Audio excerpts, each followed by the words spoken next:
پنڈی کے ہمارے سورسز نے ہمیں بتایا کہ یہ جو واجد گیلانی ہے، جو اسلام آباد ہائی کورٹ بار کا صدر ہے، جس کے کہنے پہ یا جس کی مدعیت میں یہ ایف آئی آر کروائی گئی ہے، اس کی پنڈی میں ایک طاقتور شخصیت کے ساتھ ملاقات ہوئی، اور وہ جو طاقتور شخصیت ہے اس کا تعلق پنڈی سے ہی ہے۔ پنڈی سے مراد اب آپ خود سمجھ جائیں، کہیں ہمارے خلاف بھی ایف آئی آر نہ ہو جائے۔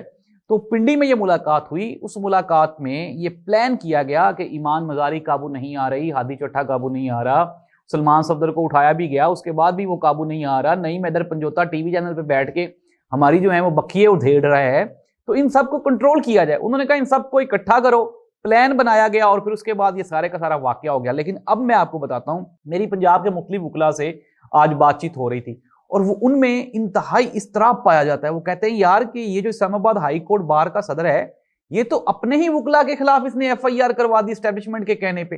تو اس کو ہم ایسے نہیں چھوڑیں گے۔ ناظرین، میں آپ کو بتا رہا ہوں، حکومت یہ جو غلطیاں کر رہی ہے نا، یہ پورے کا پورا جو نظام ہے یہ ہوا میں معلق ہے، ان کے پاؤں زمین پہ نہیں ہے۔ اور جب اس طرح کا چوری کا نظام ہو تو ان کو ایک تیز ہوا کا جھونکا بھی اس نظام کو بہا کے لے جاتا ہے، اڑا کے لے جاتا ہے۔